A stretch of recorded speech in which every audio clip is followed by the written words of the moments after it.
So when you install MySQL,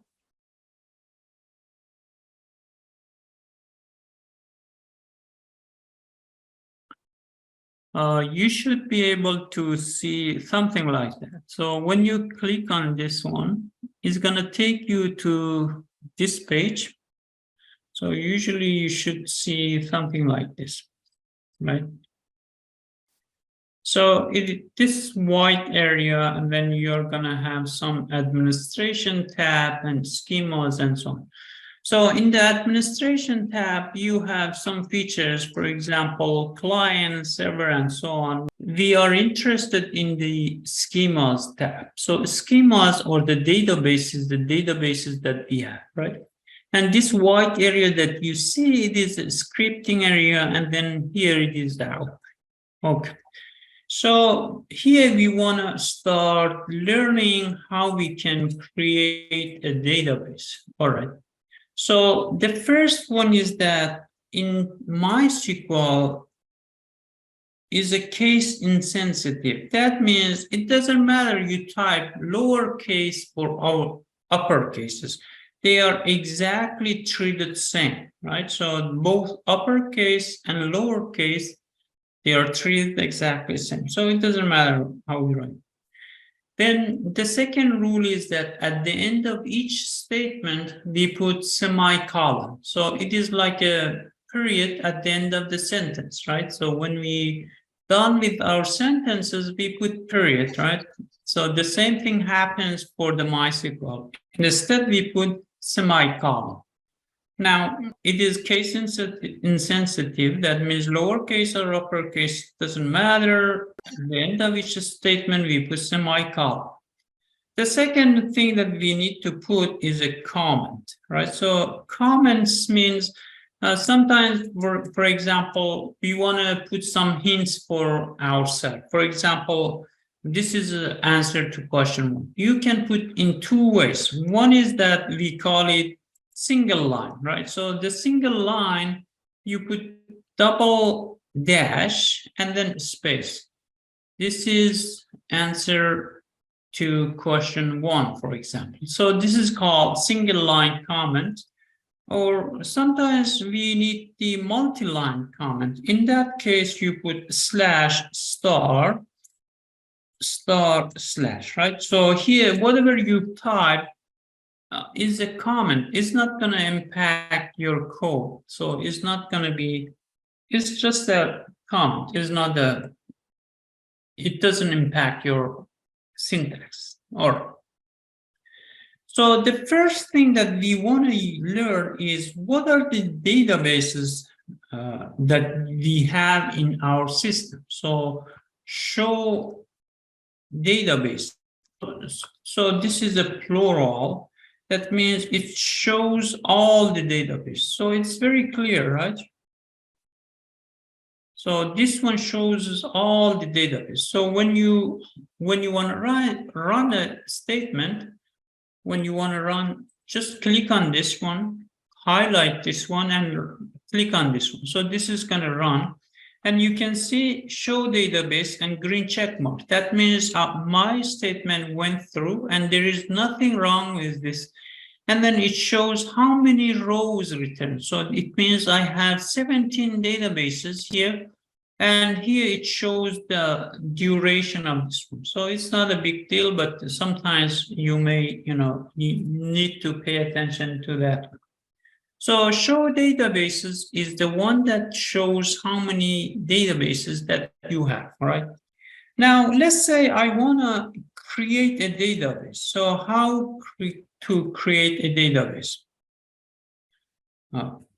So from now on, I just write DB, so for abbreviation. So to create a database, you can type, you can use this statement. It is create database, name of the database. For example, I put DB test and semicolon. So create database DB test. That means I'm creating the database that its name is a DB test. So I run this.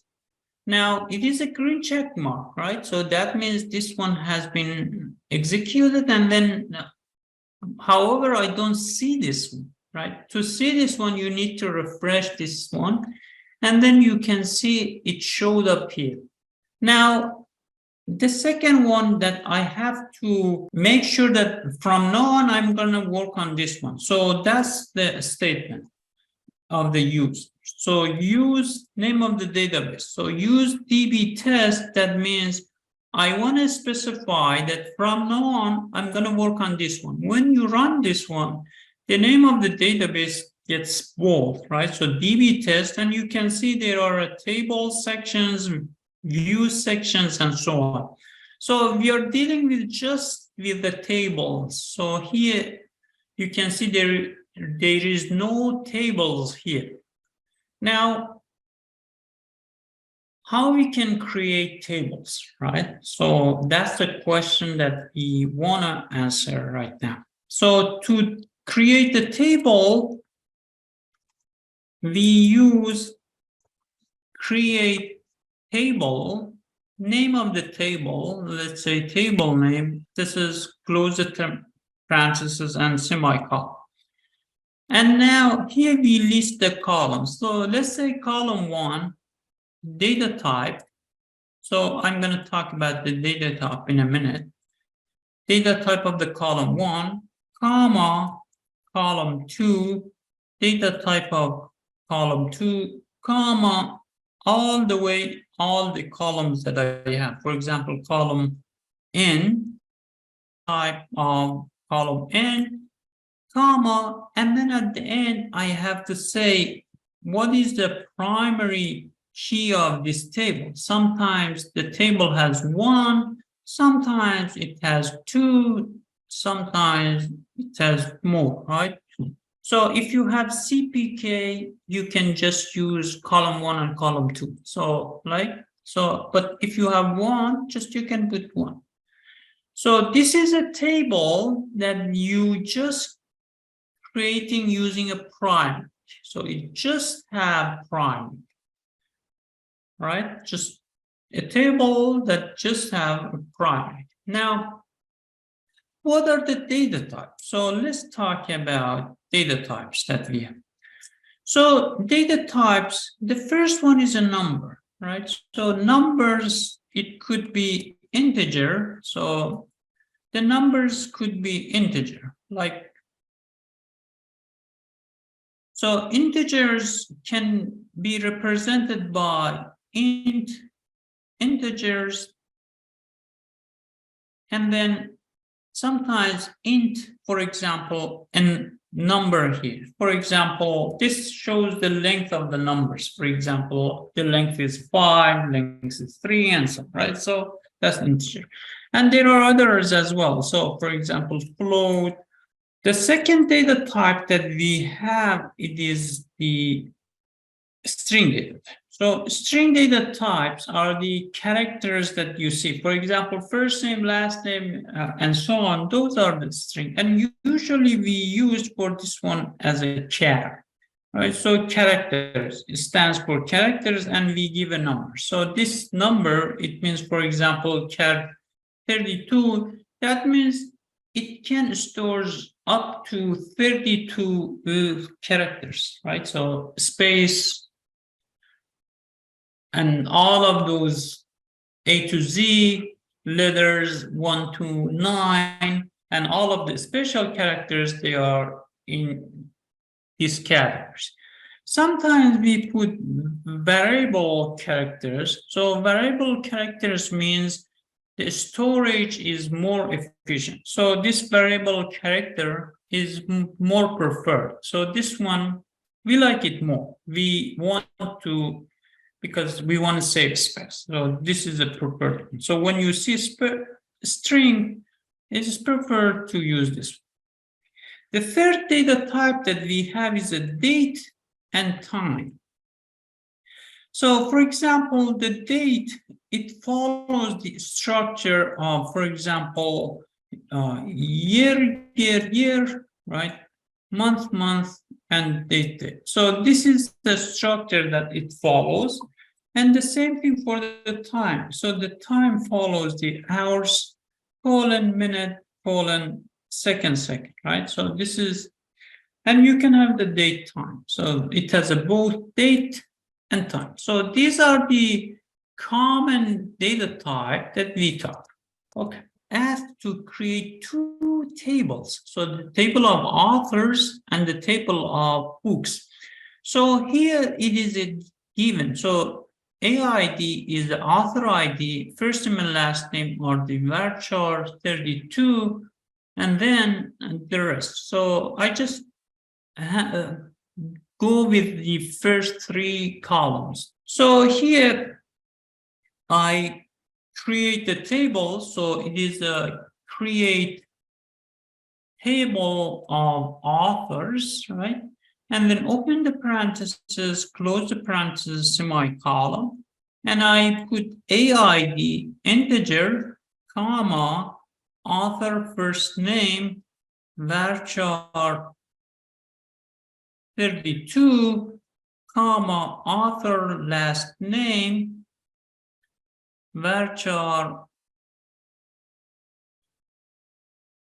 32. I need to say which one is a primary key, right? So primary key is AID, right? So this is my table of authors. So I highlight all entire column statements and run this.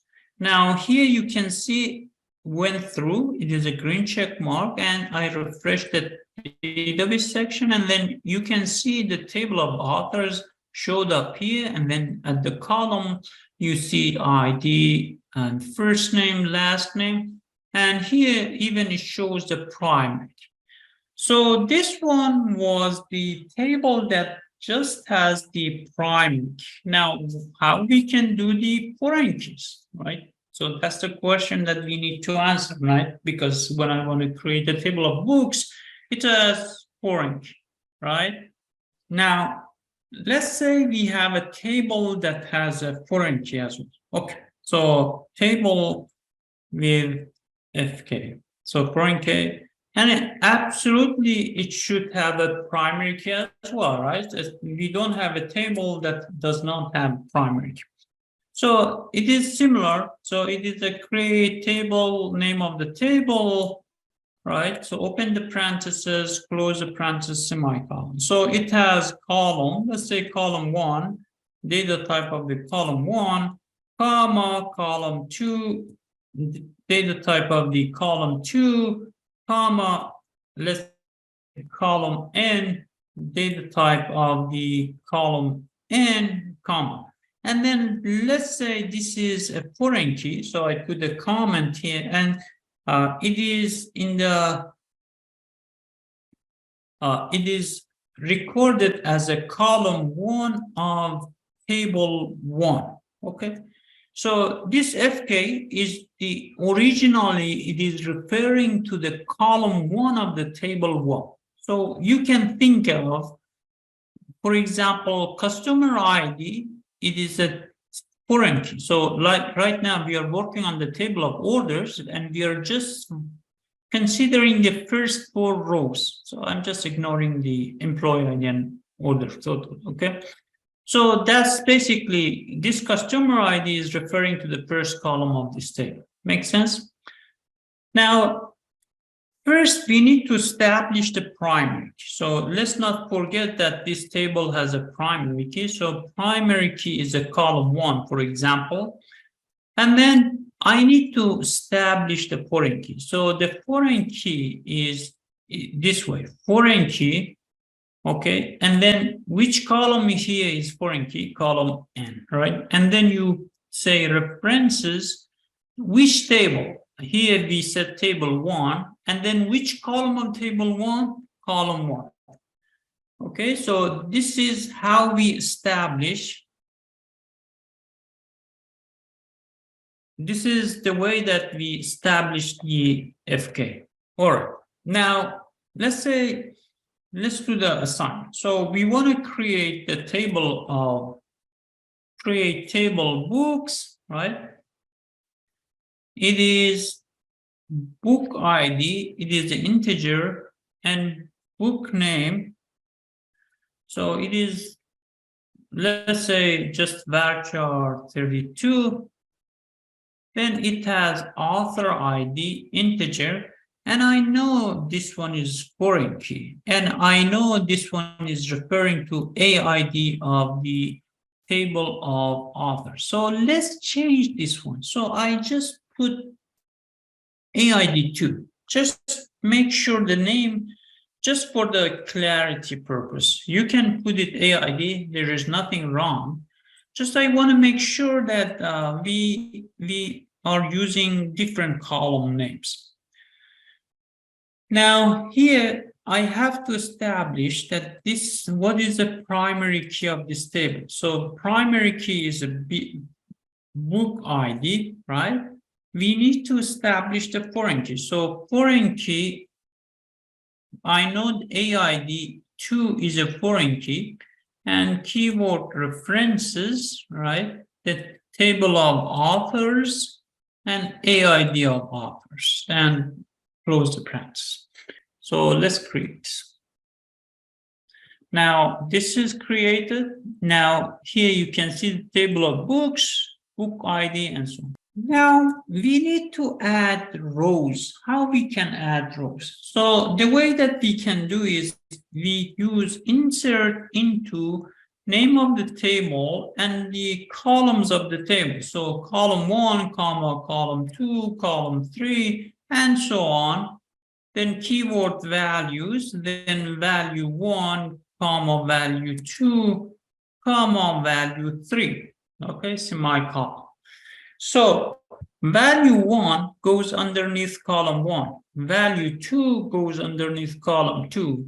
Value 3 goes underneath column 3, and so on, right? So you have to follow the, so the order here, it is very important. Now let's add one row to the table of author. So it is insert into authors. So here I have author ID, author first name, author last name, values, and for example, 1, it is a John, and the last name is Smith. All right, semicolon, right? Now let's run this. Okay. Now I got error. The error says unknown column, a name. So here I have type. So author name. Okay. Now let's run this. Let me make some mistake here. So let's say I put this. So I made intentionally a mistake here as well. So again, I get error. So column count doesn't match value count. So that's another error. That's why here I'm listing 3 columns and I'm entering values for 2 columns. So these are common errors that you may see, right? So let's do it this time right. And you can see this one showed. Now, if I refresh the tables and click on the third icon in front of the table. So you see there is a table with a small sign on the corner of the table. If you click on this one, you can see the name of the author showed up. Now, let's say I have another author, Joe, and I'm trying to do the same ID1. So this one should give me error. The reason is that the primary key should be unique. So it should now here show that this 1 is not acceptable. So the reason is the primary key should be unique all the time. So here I have to put 2, right? So this is number 2. Now, if you again click on this one, you will see that, yeah, I have 2 authors. Okay. Now let's add the columns to the table of books. So insert into books. Name of the columns of the book is book ID, book name, and author ID, number 2, and the values. So book ID, let's say I put 1. So I don't want to put the ID. So let's say 101, right? So, and book name is happy, right? So something like this. And then the author ID here, let's say number 3. Is this correct? So let's try this. So let's what we get. Let's see what we get. And then here it says cannot add or update the child row. So the reason is that the value of the ID 2, it comes from the author's ID, right? So AID. So here we have the value 1 and 2 for the ID. So the value of the AID is either 1 or 2. Let's say I put 1. Now that's not going to give me error. So this. Now I copy this one and I put happy version 2 and I will change this 103. And let's run this. So both happy 1, happy and happy 2 is written by author number 2. So let's author number 1, right? So you can see happy and happy 2, they have the same authors, right? Now let's add one more time. So let's say author number, book number 104, set, let's say by author number 2, right? Right. So here you can see again we get it, right? So author number 2 wrote another book, set, right? So that's how we create a small database. So this is very